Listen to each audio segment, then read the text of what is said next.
नमस्कार। पत्रिका prime time में आपका स्वागत है। मैं हूं अभिषेक।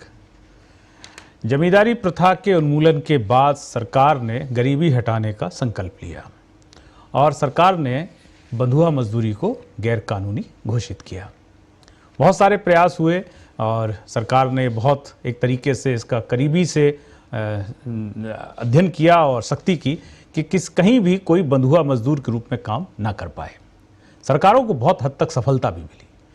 उसके बाद महंगाई के चलते प्रशासनिक खर्चों में सरकार को कटौती करने के लिए बाध्य होना पड़ा। लेकिन प्रशासनिक खर्चों में कटौती कैसे होती है? विधायकों, सांसदों और मंत्रियों के खर्चों में तो सरकार कटौती करने से रही। लिहाजा सरकार के जो सलाहकार और सिपहसालार, जिसमें अफसर वर्ग आता है, उनको एक ख्याल सूझा और बहुत ही जोरदार ख्याल उनको सूझा बंधुआ मजदूरी का। लेकिन यदि बंधुआ शब्द काम में लाया जाता तो निश्चित रूप से फिर एक तरीके से बहुत नाराजगी का सामना करना पड़ता, बगावत जैसी मामला हो जाता। तो बंधुआ की जगह एक शब्द लाया गया संविदा, और कर्मचारियों की भर्ती संविदा के आधार पर होनी शुरू हो गई। संविदा कर्मी और बंधुआ में कोई बहुत ज़्यादा फर्क नहीं है। जिंदगी भर नौकरी भी कर जाए संविदा के रूप में, तब भी उसको ना तो उसको कोई किसी किस्म का पीएफ, न किसी की ग्रेच्युटी, न वेतन वृद्धि, उसको कुछ भी हासिल नहीं है। नौकरी में छटनी की तलवार उसके सर पर हमेशा रहती है। न्यायालय ने भी एक बार पूछा था कि अस्थाई नौकरी क्या होती है। अस्थाई नौकरी 15 दिन या 30 दिन के लिए तो हो सकती है, लेकिन 1 साल 2 साल ये अस्थाई नौकरी कैसी है?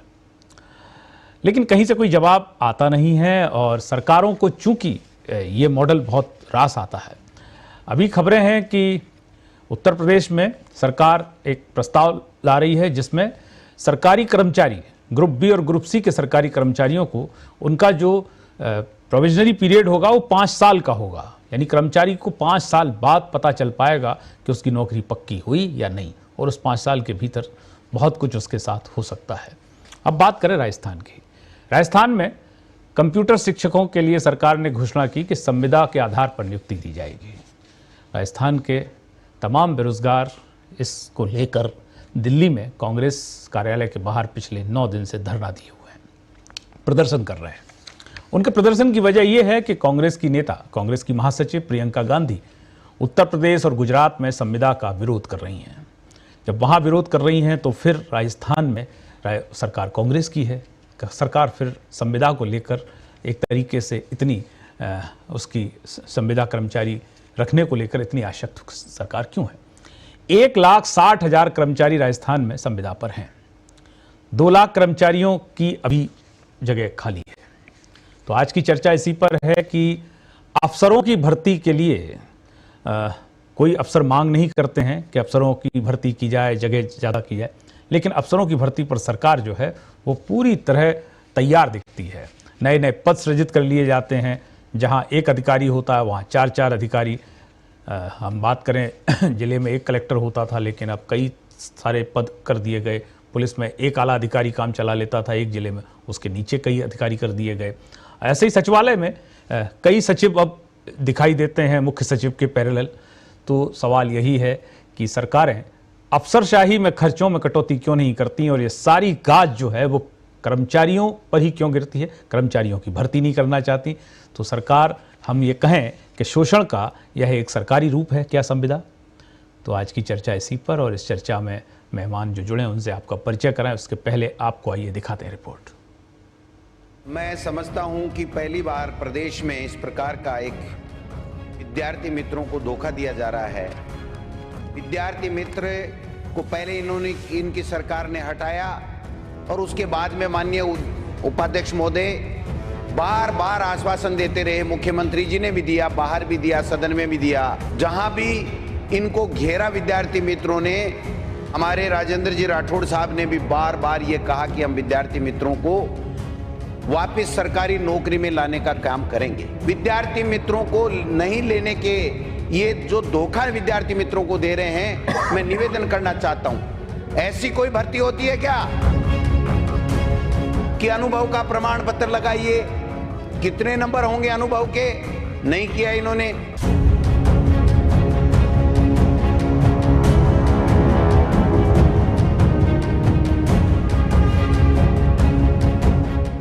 करिए ये दिन, तारीख 28 फरवरी 2017 और समय दोपहर 1 बजे के आसपास, जब प्रदेश में लोकतंत्र के सबसे बड़े मंदिर यानी विधानसभा में चिल्ला चिल्ला कर ये महाशय विद्यार्थी मित्रों को संविदा पर भर्ती करने का विरोध कर रहे थे और तत्कालीन सरकार पर आरोपों की झड़ी लगा रहे थे।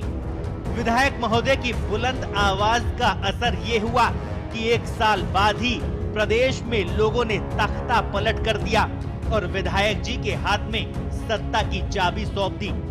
अब ये विधायक जी कांग्रेस पार्टी के प्रदेशाध्यक्ष भी हैं और राजस्थान सरकार में शिक्षा राज्य मंत्री का जिम्मा भी संभाल रहे हैं। लेकिन विद्यार्थी मित्रों समेत तमाम बेरोजगारों की समस्या जस की तस ही है। मतलब गोविंद सिंह डोटासरा ने विपक्ष में रहते हुए उस वक्त विधानसभा में सिर्फ ड्रामा किया था और सत्ता हासिल करने के बाद आज भी वो ड्रामा ही कर रहे हैं। और आज विद्यार्थी मित्र जब आपके गले की फांस बन गए तो आप लोगों ने उनको बरगलाने के लिए, उनको धोखा देने के लिए एक पंचायत में उपाध्यक्ष महोदय 10-10 विद्यार्थी मित्रों ने फार्म भर दिए। कैसे चयन पर करेंगे? 40-40 ने फार्म भर दिए। 100 रुपए 5 लाख आवेदनों के इन्होंने जमा कर लिए। तो क्या ये भर्ती स्टैंड करेगी? मैं कहता हूं नहीं करेगी। हम मांग करते हैं कि विद्यार्थी मित्रों को 100% नौकरी में लिया जाए। इस ग्राम पंचायत सहायकों के नाम से लें चाहे दूसरे नाम से लें। प्रशासनिक सेवा हो या पुलिस सेवा, उनके पदों की संख्या बढ़ती जा रही है। पहले एक विभाग में एक सचिव होता था, अब अतिरिक्त मुख्य सचिव, प्रिंसिपल सचिव जैसे पद हर विभाग में बन गए हैं। जिलों में सिर्फ एक कलेक्टर होता था, अब संभागीय आयुक्त, अतिरिक्त कलेक्टर जैसे अनेक पदों पर IAS सेवा के अफसर तैनात होने लगे हैं। कई विभागों के मुखिया इसी सेवा से बन गए। अब तो नगर निगमों में भी IAS बड़ी संख्या में लगाए जाने लगे हैं। यही हाल पुलिस सेवा का है। पहले पूरे राज्य को एक IG यानी पुलिस महानिरीक्षक संभालता था, अब महानिदेशक, अतिरिक्त महानिदेशक, कमिश्नर जैसे अनेक पद हो गए।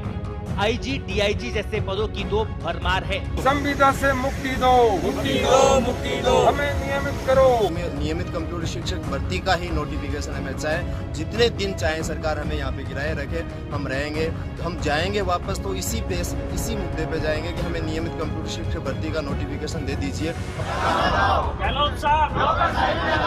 इसके विपरीत कर्मचारियों की स्थिति है। विभिन्न सरकारी विभागों में लगभग 2 लाख पद खाली है। काम संविदा कर्मियों से चलाया जा रहा है। राजस्थान में करीब 1,60,000 संविदा कर्मी काम कर रहे हैं। इन्हें कर्मचारियों वाले पदनाम की बजाय विद्यार्थी मित्र, पंचायत सहायक, लोक जुम्बिश कर्मी, पैरा टीचर्स, NRHM कर्मी नाम दे दिए गए हैं। हर बजट में हजारों भर्तियों की घोषणा की जाती है, पर 20 से 30% से आगे नहीं बढ़ती। पिछले 4 महीने से हम कंटिन्यू कलेक्टर ऑफिस के सामने धरने पर बैठे हैं, रोजगार की मांग कर रहे हैं प्रशासन से। सिटी पर प्रशासन अपनी हठधर्मिता छोड़े। जो मुख्य लड़ाई है पिछले 14 वर्ष से चली आ रही है, लेकिन कांग्रेस और भाजपा की दोनों सरकारों ने हमारे साथ जो मुतारकात किया है, जब हम सहन नहीं करेंगे। दूसरी ओर अफसरों के पद बढ़ाने की मांग ही नहीं की जाती, लेकिन समय समय पर पद बढ़ा दिए जाते हैं। जो काम पहले एक अफसर संभालता था, उसके लिए 4 अफसर तैनात किए जाते हैं। सरकारों ने भी अब दीर्घकालीन नीतियां बनाना छोड़ दिया है। उन्हें जैसे तैसे अपने 5 साल गुजारने होते हैं। आधा कार्यकाल वादे करने में निकलता है और आधा उनसे बचने में। असली तंत्र अफसरशाही के हाथ में रहता है। फिर अंधा बाटे रेवड़ी वाली कहावत चरितार्थ क्यों नहीं होगी। हम संविदा भर्ती का विरोध करते हैं। जो सरकार ने कॉन्ट्रैक्ट बेस पे अभी 3-4 दिन पहले जो भर्ती निकाली है, हमारी मांग ये है कि सरकार जो है इस भर्ती को नियमित तौर पर निकाले।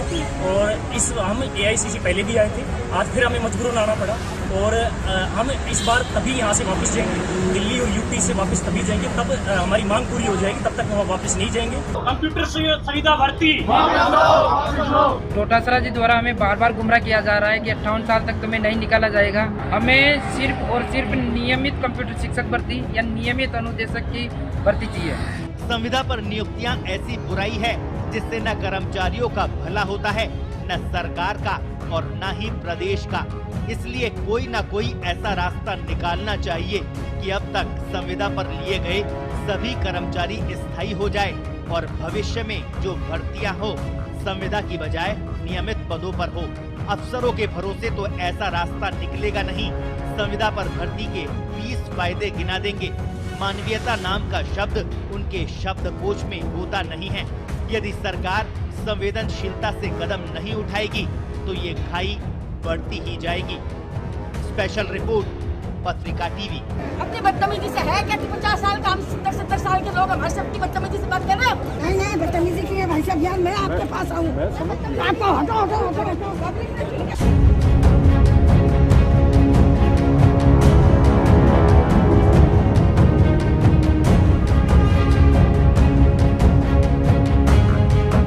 मैं समझ प्रायोजित सरकारी शोषण, जिसका नाम संविदा।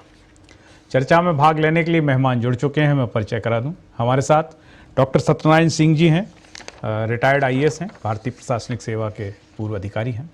हमारे साथ कर्मचारी नेता तेज सिंह राठौड़ जी हैं, महामंत्री हैं, अखिल भारतीय राज्य कर्मचारी संयुक्त महासंघ के। हमारे साथ दीपेश चौधरी हैं, जो अभी दिल्ली में कांग्रेस कार्यालय के बाहर पिछले 9 दिन से तमाम संविदा कर्मी नेता कहें धरना दे रहे हैं, क्योंकि कंप्यूटर शिक्षक के लिए सरकार का कहना है कि वह संविदा पर नियुक्ति करेगी और सारा विरोध इसी बात का है। हमारे साथ वरिष्ठ पत्रकार हरीश पाराशर जी हैं। हम सबसे पहले डॉक्टर सत्यनारायण सिंह जी के पास चलेंगे। सत्यनारायण जी, आपको हमारी आवाज आ रही? आपकी आवाज म्यूट है सत्यनारायण जी,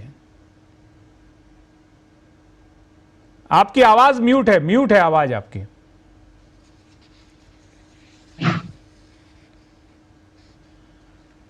जी सत्यनारायण जी,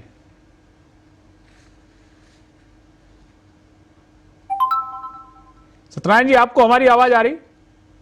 हाँ, मुझे आ रही है जी।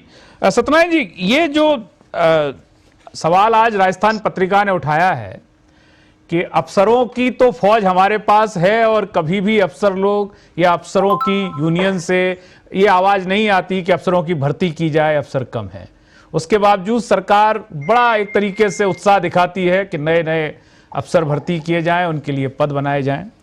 लेकिन कर्मचारियों को देखते हुए सरकारों का जो एक तरीका है अब कि सब काम संविदा से करा लिया जाए, इसको आप कैसे देखते हैं? देखिए, ये हमारी जो एडमिनिस्ट्रेशन है, टॉप हैवी एडमिनिस्ट्रेशन, ये ब्रिटिश सरकार के समय से बना हुआ है और उसमें टाइम स्केल है। ऊपर के जितने भी आईएएस आईपीएस के जो अधिकारी आते हैं, उनकी टाइम स्केल है। एक टाइम के बाद में वो स्केल और वो पद उनको मिल जाता है। इसलिए उनकी संख्या भी कम है, उनका परसेंटेज भी टोटल सर्विसेज में कम होता है। इसलिए एक रेगुलर सिस्टम बना हुआ है, इसलिए उसके अंदर हो जाता है। और उसके बाद में जो स्टेट सर्विसेज हैं, उसके अलग रूल्स हैं, उसमें भी काफी बदलाव किए गए हैं। सुपर टाइम स्केल तक उनको दिया गया है। हमारा जो बड़ी फौज है लंबी, जो एडमिनिस्ट्रेशन के लिए जिम्मेदार है सरकार की नीतियों को लागू करने में, उनको क्रियान्वित करने में, वो हमारा कर्मचारी वर्ग है। उसका एक बहुत बड़ा सिस्टम है। आपने देखा होगा कि टोटल बजट का अभी जो पैसा है उसमें डेवलपमेंट के लिए कितना % बचता है और एडमिनिस्ट्रेशन के लिए कितना खर्च होता है, उसके अनुसार इनकी कोई टाइम स्केल नहीं है। जो मैं समझता हूँ इसमें भी कोई बदलाव होना चाहिए। और पहले किया गया था 10 साल बाद में फिर 20 साल बाद में इनको ग्रेड्स मिलेंगी, मगर ये भी इसमें भी बदलाव किया जाना चाहिए और कर्मचारी का भी एक अपना मानस बना रहे काम करने का, एक जिंदगी में आगे बढ़ने का। तो उनका भी प्रमोशन के बारे में भी कायदे होने चाहिए और उनकी तनख्वाह भी रेगुलर लेकिन स्केल पर सत्यनारायण जी, ये सब होना चाहिए। अब इस सब होना चाहिए के लिए कौन सोचे? राजनेताओं की स्थिति तो 5 साल सरकार चलाने वाली है, 2.5 साल वादे क्या किए ये गिनाते रहो और 2.5 साल बाद उनको समझ में आ जाता है कि अब देखा जाएगा आगे। सवाल यह है कि उनके जो सलाहकार हैं वही अफसर हैं, यही नीतियां बनाते। आप रहे प्रशासनिक सेवा में और आपके पास बड़ा विस्तृत अनुभव है। 75 साल हम मनाएंगे आजादी की वर्षगांठ और हम हर जगह जो है बंधुआ मजदूरी को बढ़ावा दे रहे हैं। एक तरीके से उत्तर प्रदेश से खबरें आ रही हैं कि 5 साल उसको प्रोविजन में रखा जाएगा, 5 साल बाद सरकारी कर्मचारी को पता चलेगा कि उसकी नौकरी पक्की हुई या नहीं हुई। हमारे यहां यह है कि अभी सरकारी कर्मचारियों के लिए उस तरीके से नहीं है, लेकिन हमने सरकारी कर्मचारियों की जगह पर इसी तरीके की बंधुआ मजदूरी कराना शुरू कर दी है और 1,60,000 कर्मचारी हमारे यहां संविदा पे है। हमने उनके लिए क्या सोचा अभी तक और कौन सोचे, यह सवाल हम आपसे थोड़ा समझना चाहते हैं, फिर हम तेज सिंह जी के पास जाएंगे। देखिए, यूपी के मामले में मैं ज्यादा कमेंट नहीं करूंगा। उन्होंने मजदूरों के कानूनों में भी बदलाव किया है और कर्मचारियों को भी नियमों में बदलाव किया। राजस्थान में ऐसी स्थिति मैं समझता हूँ गवर्नमेंट की पॉलिसी की नहीं है और उन्होंने जितने पुराने संविदा पे काम कर रहे थे उनको भी बोनस अंक दे करके उनके भी पद बना करके कोशिश की जा रही है कि उनमें से अधिकांश लोग रेगुलर में आ जाए। और अब जितनी भी मैं समझता हूं किसी भी डिपार्टमेंट में संविदा के आधार पर रेगुलर पोस्टों के लिए नियुक्तियां मेरी जानकारी के अनुसार नहीं हुई है। 48,000 सारा आंदोलन ही इसी बात पर चल रहा है सत्यनारायण जी के कंप्यूटर शिक्षकों की भर्ती संविदा के आधार पर की जाएगी। मेरी बात को पूरा कर लेने दो 1 मिनट में। कंप्यूटर से एक टेक्निकल पद है और उसमें एक साथ इतने पद जब किए गए हैं उनके प्रॉपर सिलेक्शन में सिलेक्शन का जो सिस्टम है, देखिए राजस्थान गवर्नमेंट ने अभी बहुत कदम उठाए हैं सिलेक्शन के बारे में। वो MS कुमावत साहब की अध्यक्षता में एक कमेटी बना के उसके रूल्स PSC के भी कर रहे हैं, इसमें भी कर रहे हैं। जी वक्त एक ब्रेक का हो रहा है, हमारी मजबूरी है, हम आपको रोक रहे हैं। वक्त एक ब्रेक का है। ब्रेक बाद आपका स्वागत है। आप देख रहे हैं पत्रिका प्राइम टाइम। हम चर्चा कर मंत्री हैं अखिल भारतीय राज्य कर्मचारी संयुक्त महासंघ के तेज सिंह जी। आपको आवाज आ रही है हमारी? जी आपकी आवाज म्यूट है। आ रही है सर जी। आ रही है। संविदा कर्मचारियों को सरकार काफी पहले से रख रही है। हम ये समझना चाहते हैं जो कर्मचारियों की यूनियंस हैं उन्होंने इसको लेकर कब कब अपना प्रतिकार दर्ज कराया और अभी वर्तमान में उनकी स्थिति क्या है, या सिर्फ अपनी वेतन विसंगतियां, अपने वेतन भत्ते और अपनी समस्याएं, इनको आप अपना सहोदर मानते हैं या नहीं? तेज सिंह जी। सर सबसे पहले तो मैं आज राजस्थान पत्रिका ने ये उस शोषित वर्ग का जो आज सवाल खड़ा किया वो निश्चित रूप से उसके लिए मैं बहुत बहुत आपको धन्यवाद देना चाहता हूं। और दूसरी जो सबसे बड़ी बात है कि लोक कल्याणकारी व्यवस्था में जहां शोषण रोकने का काम किसी सरकार का होता है और संविदा के नाम पर जो राजस्थान की सरकार हो चाहे हिंदुस्तान के अंदर कोई हो, शोषण का पर्याय और भ्रष्टाचार का पर्याय इन संविदा कर्मचारियों को बना करके रख दिया। किसी काम से किसी कर्मचारी को अनैतिक काम कराना हो तो संविदा कर्मचारी रख के कर लो। और जो शोषण जिस रूप से हो रहा है 24 घंटे काम लिया जा रहा है, आप पूरा पैसा ठेकेदार को देने के बाद ठेकेदार EPF का इन कर्मचारियों का पैसा खा रहे हैं। और वहीं दूसरी ओर जो आपने सबसे बड़ा सवाल उठाया है उसमें बहुत सी चीजें सत्यनारायण सिंह साहब ने कहा वो बिल्कुल उससे भिन्न है। राजस्थान की सरकार ने जिस तरीके से जो उच्च पद है उनमें जो नए पद स्वीकृत किए, आज से 5 साल पहले तक एडिशनल चीफ सेक्रेटरी की पोस्टें कहां होती थी? 5 महानिदेशक, 4 महानिदेशक कहां होते थे?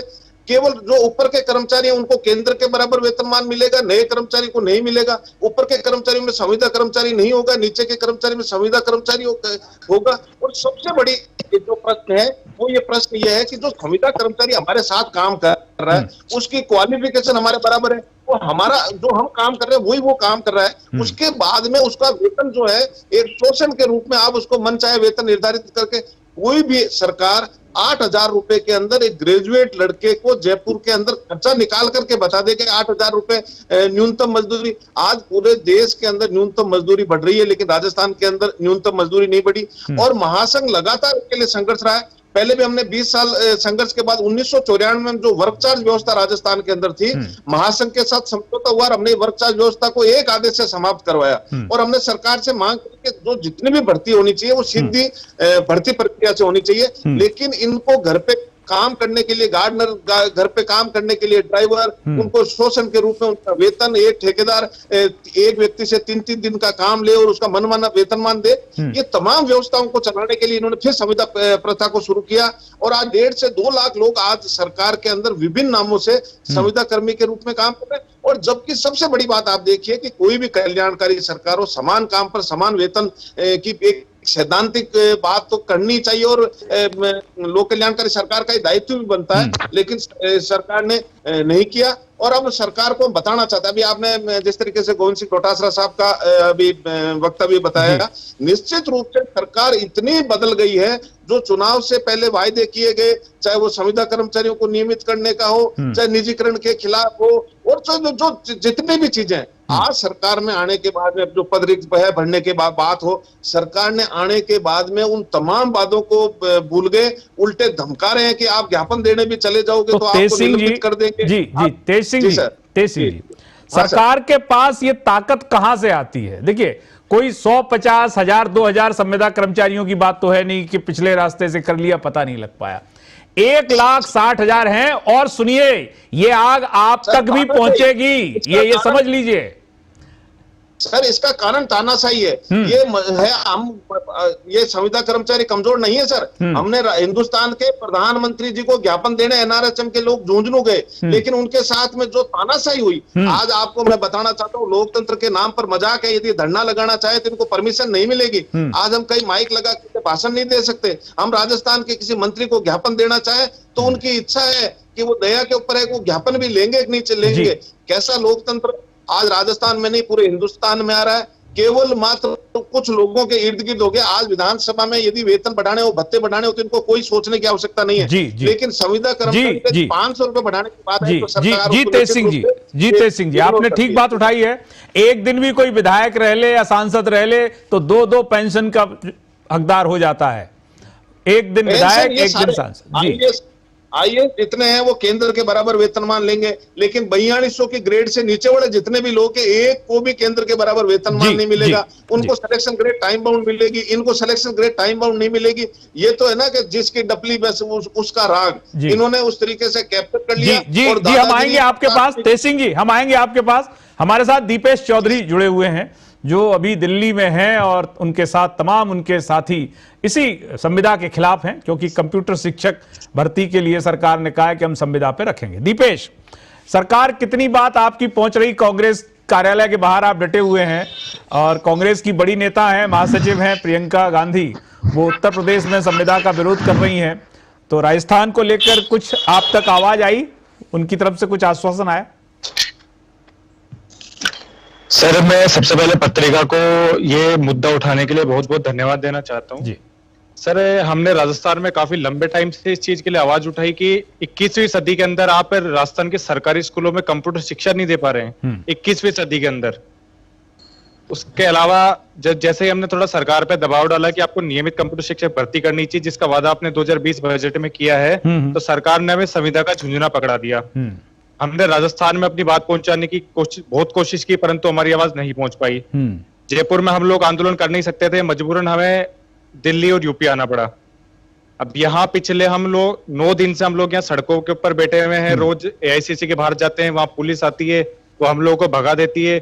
उसके अलावा हमने डॉक्टर मनमोहन सिंह जी, राहुल गांधी जी, प्रियंका गांधी जी, इनके घर पे ज्ञापन दिया है। और AICC के अंदर हमने डायरेक्टली पवन कुमार बंसल जी और KC वेणुगोपाल जी से मुलाकात की है, पर सबका जवाब यही है कि हम देख रहे हैं, हम ये कर रहे हैं, हम वो कर रहे हैं, परंतु अभी तक इस संबंध में किसी ने कोई ठोस कदम नहीं उठाया है। यहाँ 9 दिन रहने के बावजूद हम लोग सड़कों पे हैं, परंतु सरकार ने एक बार भी हमारी सुध नहीं ली है। सरकार ने अभी तक हमसे बात करने तक की कोशिश नहीं की है। कल हमारे एक साथी की तबीयत खराब हो गई, उसे हमें हॉस्पिटल में एडमिट करवाना पड़ा। और मैं ये चीज कहना चाहता हूं कि अगर राजस्थान के किसी बेरोजगार को आंदोलन करते हुए दूसरे राज्य में अगर कुछ होता है, तो इससे ज्यादा शर्मनाक बात राजस्थान और राजस्थान की सरकार के लिए कुछ नहीं होगी। जी, गोविंद सिंह डोटासरा जी, बोलिए, आप कुछ कहना चाह रहे हैं? गोविंद सिंह डोटासरा जी कहते हैं कि कंप्यूटर शिक्षक भर्ती हमें संविदा पे लेंगी, एक तरह से नियमित के बराबर ही, हम आपको बराबर वेतन भत्ते देंगे, बराबर तनख्वाह देंगे। तो अगर आप जब सब कुछ बराबर ही कर रहे हो तो आप नियमित भर्ती क्यों नहीं कर देते? दूसरा, ये लोग कह रहे हैं कि हम आपको 18,500 रुपए संविदा के नाम पे देंगे, जबकि अगर ये नियमित भर्ती करते तब भी इनको 18,500 रुपए देने पड़ेंगे। तो अगर जब पैसे बराबर लग रहे हैं तो फिर आप लोग संविदा, जब 1,60,000 कर्मचारी आज तक परमानेंट नहीं हो पाए, तो आप हमें किस हिसाब से कह रहे हैं कि हम आपको बाद में परमानेंट कर दें? जी दीपेश, आप हमारे साथ रहिए, वक्त एक ब्रेक का है, ब्रेक के बाद लौटेंगे तो चर्चा जारी रहेगी, कहीं मत जाइएगा। संविदा कर्मियों को सरकार जो रख रही है, 1,60,000 संविदा कर्मी राजस्थान में हैं, और अभी कंप्यूटर शिक्षकों को भी संविदा पर ही रखने का सरकार ने एक तरीके से मानस बनाया है। हमारे साथ हरीश पारासर जी हैं, वरिष्ठ पत्रकार हैं। पारासर जी, आपको हमारी आवाज आ रही? जी पारासर जी, एक मैं आपको, सुप्रीम कोर्ट ने क्या कहा था संविदा अस्थायी नौकरी को लेकर? आर्मी वेलफेयर एजुकेशन सोसाइटी द्वारा संचालित स्कूल में वर्षों तक अस्थायी तौर पर नियुक्त शिक्षकों को स्थायी तौर पर नियुक्त करने का आदेश देते हुए सुप्रीम कोर्ट ने कहा था कि अस्थायी नौकरी क्या होती है। 15 या 30 दिन के लिए तो अस्थायी नौकरी पे आप रख सकते हैं किसी को, 1 साल 2 साल के लिए रखने का मतलब क्या है? और आपके बच्चों को शिक्षा चाहिए थी, ये उन्होंने आर्मी वेलफेयर एजुकेशन सोसाइटी को कहा था माननीय कोर्ट ने, कि आपके बच्चों को शिक्षा चाहिए थी तो नियुक्त कर लिया, उद्देश्य पूरा हो गया तो उन्हें बाहर कर दिया। तो जब न्यायालय भी इस चीज को मान रहा है कि इस तरीके की जो नौकरी है वो ऐसे जो है वो उसको हम नहीं मान सकते कि वैध है, फिर ये सरकारों के पास यही सवाल है कि ताकत कहां से आती है कि लगातार, और सिर्फ एक पार्टी की बात नहीं है, हम किसी भी स्टेट में देखें अलग अलग पार्टियां शासन कर रही हैं, लेकिन सरकारें एक तरीके से आमदा हैं संविदा पर ही कर्मचारियों को रखने पर। देखिए अभिषेक जी, ये ताकत आने की बात नहीं है, ये बात है ताकत बटोरने की। हाँ, वही ताकत इसलिए बटोरती है सरकारें, ताकत इसलिए बटोरती है ताकि जब चुनाव का मौका आए तो इन्हीं युवाओं को, बेरोजगार युवाओं को झांसा दे करके कि हम आपको रोजगार देंगे, और जब रोजगार दे दें तो उनको ये कहते हैं कि हम आपको संविदा पे नियुक्त करेंगे, और जब संविदा पे नियुक्त कर दें तो फिर ये झांसा दे कि हम आपको रेगुलर करेंगे। जिन 1.5-2 लाख संविदा कर्मियों की हम बात कर रहे हैं, वो कोई आज के संविदा कर्मी नहीं है, वर्षों से हैं। वो बीजेपी की सरकार में भी थे, कांग्रेस की सरकार में भी थे, उससे पहले की सरकार में भी थे। और ये देखिए, आप कोई जमाने में हमने देखा है, हमारे दौर में जब हम रोजगार की तलाश में होते थे तो बैंकों में 80 डेज का सिस्टम होता था कि आप किसी बैंक में 80 डेज नौकरी कर लें, आप अपने आप स्थायी कर दिए जाएंगे, और बहुत ठीक रास्ता था। उसके बाद डेली वेजेज का सिस्टम लागू हुआ, तो डेली वेजेज को थोड़ा हे दृष्टि से देखा जाने लगा, तो फिर सरकारों ने उसको संविदा का नाम दे दिया। अब संविदा का मतलब है कि आप कुछ भी नहीं है, आप उस ठेकेदार के रहमो करम पर हैं जिसने आपको सरकार के ब्याह पर नियुक्त किया है। अब सवाल ये कि आप सरकारी महकमे में अगर किसी को घुसा रहे हैं तो उसको आपको जिम्मेदारी भी तय करवानी होगी ना। एक संविदा कर्मी जिसको आप पूरा तनख्वाह ही नहीं दे रहे, जिसके पेट भरने का इंतजाम नहीं कर रहे, वो किस निष्ठा से काम करेगा आपका? और फिर भी ताज्जुब की बात यह है, हमारे सारे साथी सहमत होंगे इस बात को लेके, कि तमाम सरकारों का काम संविदा कर्मियों के ऊपर पड़ा हुआ है। आज कोरोना का दौर था तो हमारे जितने भी नर्सिंग स्टाफ है उनमें से अधिकांश लोग संविदा पर कार्यरत हैं। इवन डॉक्टर तक आपके संविदा पर कार्यरत हैं। फिर आप किस कोरोना से मुकाबले की बात कर रहे हैं? तो पारासर जी, लोकतंत्र में सामंतवाद का ये एक तरीके से रूप ही हुआ कि आप शोषण पे उतारू हैं। बिजली विभाग में संविदा पे नौकरी पे रखा, उसे बिजली के लट्ठे पे खंबे पे चढ़ा दिया गया, उसकी मौत हो गई, पल्ला झाड़ लिया, ये तो ठेकेदार का कर्मचारी था।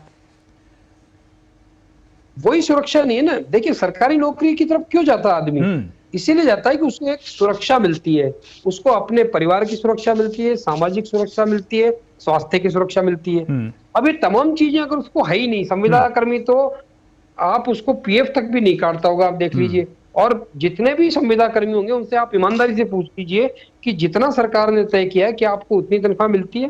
निश्चित रूप से वो कहेंगे कि हमें चेक तो इतना ही मिलता है, लेकिन हमारा ठेकेदार हमसे कैसे लेता है। तो इसको क्या कहेंगे? आप रहिए हमारे साथ, जी आप रहिए हमारे साथ। हम डॉक्टर सत्यनारायण सिंह जी के पास चलेंगे। सत्यनारायण जी, सबको सब कुछ मालूम है, अफसरों से लेके और हम आम जनता तक, लेकिन सवाल यह है कि भारत में बेरोजगारी है, पढ़ा लिखा व्यक्ति जो है वो चौखट्टी पे बैठा है, तो उसका शोषण कर लीजिए, उसको जो आप उपलब्ध कराएंगे वो कर लेगा। लेकिन क्या ये ऐसा करना अभी भी मतलब 75वीं वर्षगांठ बनाएंगे हम आजादी की, और हम उनको उनका एक तरीके से पीएफ, उनको ग्रेच्युटी, उनके वेतन वृद्धियां समय पे, सामान्य वेतन वृद्धि, तो फिर ये कौन सी व्यवस्था हम निर्मित कर रहे हैं? आने वाले दिनों में इस व्यवस्था का स्वरूप और बढ़ता ही जाएगा। जी सत्यनारायण जी। देखिए, अभी भारत सरकार ने जो शिक्षा नीति प्रारंभ की, उसमें उन्होंने कहा कि 3 से 4 साल तक आंगनवाड़ी में विद्यार्थियों को पढ़ना पड़ेगा, और इस ढंग से किसी रिक्रूटमेंट का एक सिस्टम होता है। आप जो कह रहे हैं सरकार इनको एक्सप्लॉइट नहीं कर रही है, तनख्वाह उतनी मिलेगी जितना वो रेगुलर के अगर अपॉइंटमेंट होते तो उतनी ही मिलेगी, इससे कम नहीं गई है। इसलिए सरकार इनको एक्सप्लॉइट करने के लिए नहीं कर रही है। मेन प्रश्न ये है कि ये नए पोस्ट बने हैं कंप्यूटर के हर एक स्कूलों में, अब तक नहीं थे। इनकी मांग के अनुसार नई पोस्टें बनी हैं, उसको टेक्निकल पोस्टें हैं, उनके अंदर इम्तिहान होंगे, उसके अंदर बाकायदा उनकी परीक्षा होगी, उसके बाद में उनको पर लिया जाएगा। लेकिन तो रहेगा तो ठेके का कर्मचारी ही, उसके पास रुकने के लिए क्या पत्र रहेगा? आएंगे तेज सिंह, हम आपके पास आएंगे, राठौड़ साहब हम आएंगे आपके पास। देखिए, अगर हम किसी चीज को निगेटिव ढंग से देखें तो सब चीज, मैंने कहा समान वेतन पर समय कर्मचारी रहने चाहिए, मैंने कहा बैलेंस रहना चाहिए, मैंने कहा परमानेंसी होनी चाहिए, टेम्पोररी सिस्टम नहीं होना चाहिए, टाइम स्केल होनी चाहिए, रेगुलर के अंदर इनके प्रमोशंस होने चाहिए। मैं तो स्वयं कर्मचारियों के हित में बात कर रहा हूँ। मैं तो ये कह रहा हूँ केवल ये जो नए पद हुए हैं, पुराने जितने आपके संविदा के हैं उनको रेगुलराइज किया जा रहा है, नई पोस्टें पैदा की जा रही हैं और उनको बोनस अंक लेके देके किया जा रहा है। ठीक है, आप कहते हैं, आप कह रहे हैं, हम मान लेते हैं, मगर सच्चाई क्या है यह तेज सिंह राठौड़ जी बताएंगे। हम तेज सिंह जी के पास चलेंगे। तेज सिंह जी, आपको हमारी आवाज आ रही है? जी सत्यनारायण जी, समय कम है। सत्यनारायण जी मानेंगे जी कि कोई भी सेंसिबल आदमी इनकी जो वाजिब मांगे हैं उनके खिलाफ नहीं होता और न होगा, और मैं समझता हूँ गहलोत गवर्नमेंट तो बिल्कुल नहीं होगी, इनकी बस सही बात को मानी जाएगी। जी सत्यनारायण जी आपकी बात हो गई। सत्यनारायण जी आपकी बात हो गई, प्लीज आपकी बात हो गई। अब हम तेज सिंह जी के पास चलेंगे। तेज सिंह जी, आप म्यूट हैं इस समय, अपनी आवाज को खोल लीजिए, अनम्यूट हो जाइए, अनम्यूट पहले।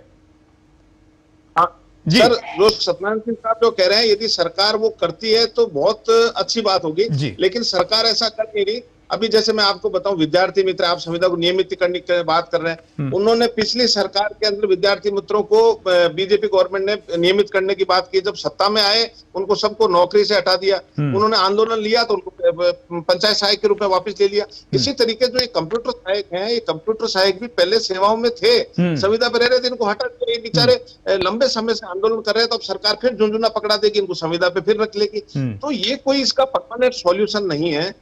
जब सरकार कह रही है कि वेतन उतना ही दे रहे हैं तो फिर नियमित करने में कहां दिक्कत है? ऐसा नहीं है, इनको नियमित तो प्रॉपर सिलेक्शन से होगा। नहीं, सिलेक्शन होना सर, 10 साल में सिलेक्शन की प्रक्रिया हो सकती थी, और अभी भी बजाय ये करने के यदि 6 महीने साल भर लगता है तो सिलेक्शन की प्रक्रिया सरकार चालू कर दे, हम उसमें सहयोग करने को तैयार है। लेकिन 20 साल में सिलेक्शन की प्रक्रिया नहीं चालू हुई हो, ऐसा नहीं है। दूसरा सबसे बड़ा सर, इस ठेका प्रथा में जो भ्रष्टाचार हो रहा है, आप इनके जो कंट्रीब्यूशन की बात है उसकी यदि सही मायने में जांच हो जाए तो आपको खुद को आज एक ठेकेदार 1% के अंदर, ये ठेके के अंदर जो अपने जो सर्विस चार्ज के रूप में काम कर रहा है, आप खुद समझ सकते हैं कि 1 लाख रुपए पे 1 रुपया में वो काम क्यों कर रहा है, उसको क्या फायदा है, उससे आप सारी कहानी का आपको समझ में आ जाएगा। और जहां तक इन लोगों के श्रम कानूनों की बात है, श्रम कानूनों में इतने बदलाव कर दिए, ना ये संगठन बढ़ा सकते, ना लड़ सकते, ना जो इनकी कानून व्यवस्था के नाम पर इतने कानून बढ़ा के ना ये बैठ सकते, ना बोल सकते, ना हिल सकते, ना डोल सकते, दूसरे दिन उसको मना कर देंगे कि कल से मत आना। तो जो व्यवस्था सरकार के अंदर आज हुई है, आप खुद अंदाज लगा लीजिए कि जब आप मिनिमम वेतन की बात कर रहे हैं तो राजस्थान में मिनिमम वेतन अभी 17,700 रुपया है, प्लस उसका डीए इंक्रीमेंट को रही है। राजस्थान की सरकार जितने भी संविदा कर्मी है उनको न्यूनतम वेतन का भुगतान कर दे, किसी को कोई आपत्ति नहीं है। उसके साथ जो कल्याणकारी व्यवस्था में में जो सुविधाएं मिलनी चाहिए, आज ये